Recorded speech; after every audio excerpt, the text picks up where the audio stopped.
क्या गुरुजी अभी तक की मैंने जो आपसे बात की है उसमें आपको लगा है कि मैं पागल हूँ या मुझे किसी तांत्रिक की या किसी डॉक्टर की जरूरत? आप सभी चैनल को सब्सक्राइब कर लीजिएगा।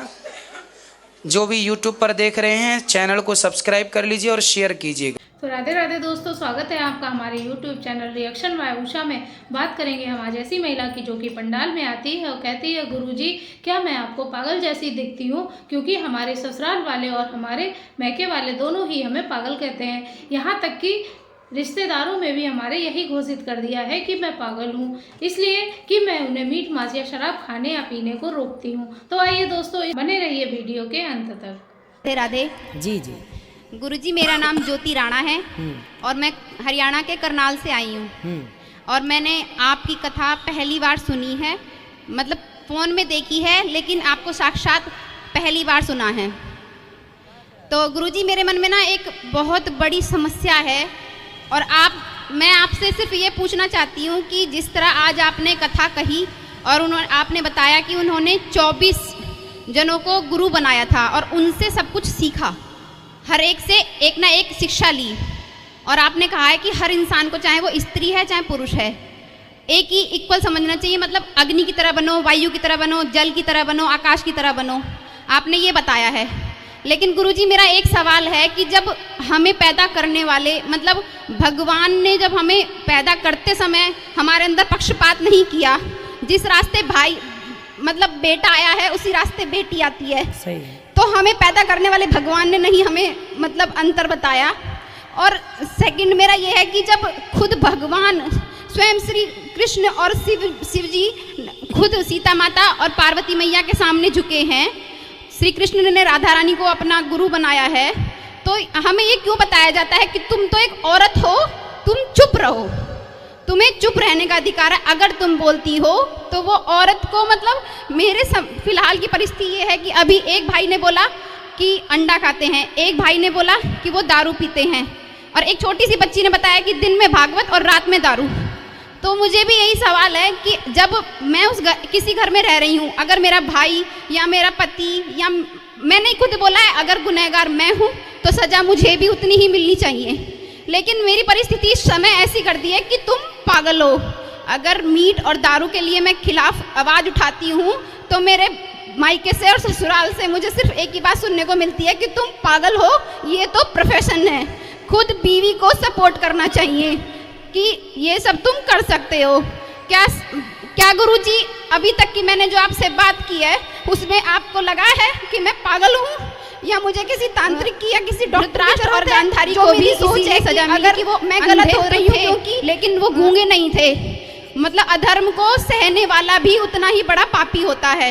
अगर कहीं गलत हो रहा है वो मेरे ही घर में, तो मैं दोस्तों की नज़रों में भी ये होती हूँ कि इसकी बीवी बहुत बोलती है या पागल है, ये दारू के खिलाफ बोलती है या किसी के। तो फिलहाल की परिस्थिति मेरी गुरुजी ये कर दी है कि मैं पूरी तरीके से सभी रिश्तेदारियों में और सभी उसमें पागल साबित करती हूँ। चलो अब हम बोलें। हाँ जी गुरुजी। मीराबाई को भी लोग पागल कहते थे।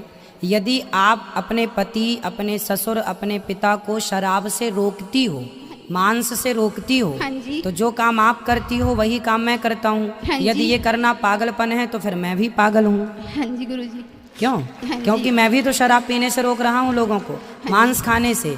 क्या है बेटा, आप बहुत अच्छी हो और बहुत सही रास्ते पर हो। हाँ जी। मांस खाने वाले ना वो किसी की सुनते नहीं हैं। हाँ जी। उनको धीरे धीरे समझ में आएगा कि आप क्या हो। यदि आप उनको कथा से जोड़ सको, सत्संग से जोड़ सको, तो आप ना समझा पाओगी, पर यह दास अनिरुद्ध समझाने की कोशिश करेगा, शायद समझ जाए। तो आपके पति शराब पीते हैं? मैं गुरुजी नाम नहीं लूंगी, चाहे उसमें ससुराल पक्ष आ रहा है चाहे उसमें माइक पक्ष आ रहा है, दोनों तरफ हैं, और कह देते हैं क्या तुम्हारे घर के नहीं करते, या वो कह देते हैं कि हम भी तो करते हैं, एडजस्ट करना सीखो। और उस परिस्थिति में मैं नहीं कर पा रही हूँ, तो मुझे आप ये बताइए कि ऐसी सिचुएशन में मैं क्या करूँ? आप अपना समझाते रहो, सबको, पिता को समझाओ, ससुर को समझाओ। कल को आपकी आने वाली पीढ़ी शराबी ना बन जाए, कल को आने वाले बच्चे आपके गलत रास्ते पर ना चले जाएं, इसलिए जो गलत है उन्हें ठीक करने की कोशिश करना चाहिए। और मांस खाना, शराब पीना ये सही नहीं हो सकता। और आज तक का इतिहास गवाह है कि जो सत्य की और धर्म की आवाज़ उठाया है अज्ञानी लोगों ने उसे पागल घोषित इसलिए करने की कोशिश की ताकि इसका भी मुंह बंद हो जाए, ये आवाज़ ना उठाए। पर सत्य तो इस झूठ से कहीं ज़्यादा पावरफुल होता है, इसलिए सत्य को बुलंद रखना चाहिए, है ना। और आपसे मेरी प्रार्थना रहेगी कि आप अपने परिवार के दोनों परिवार, ससुराल पक्ष मायके पक्ष दोनों को यहाँ लाओ, हमसे बात कराओ। जो पीते हैं खाते हैं उनसे उनको बोलो कथा सुने, उनको लाओ। जब सत्संग से जुड़ेंगे तो कुसंग छूटेगा, सत्संग से नहीं जुड़ेंगे तो सारी जिंदगी कुसंग में रहेंगे। और आप सही हो, कोई पागल वागल नहीं हो, ठीक है। गुरुजी राधे राधे।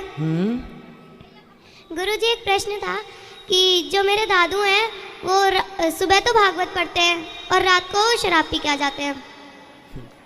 आए हैं? नहीं। तो आप ले आना अपने दादू को। दादी आई हैं, वहाँ बैठी हैं। दादी थोड़ी पीती हैं,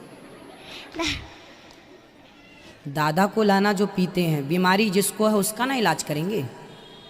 अब दादी को तो बीमारी है ही नहीं शराब की, है। ठीक है गुरुजी, राधे राधे।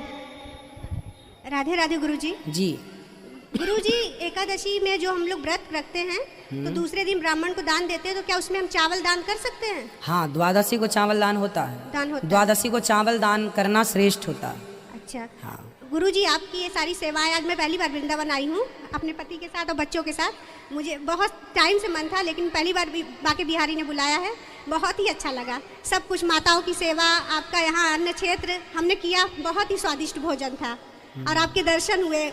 बता नहीं सकती, शब्द नहीं है कि इतना अच्छा लग रहा है यहाँ पे। टीवी पे जो देखते थे यहाँ है, बिल्कुल उससे अच्छा ही पाया है, बहुत ही अच्छा सब कुछ। आपके यहाँ के सारे लोग भी बहुत अच्छे हैं, सब अच्छे से सबकी सेवाओं में सब लगे हैं।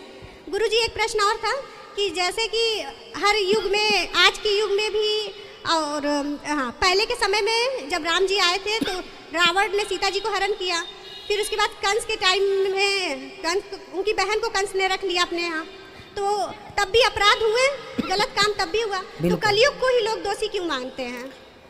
कलयुग में अपराध ज्यादा है। जी गुरु। वहाँ भी अपराध थे जी, बड़े बड़े अपराध थे। द्रौपदी का चीरहरण सबसे बड़ा अपराध था। जी गुरुजी।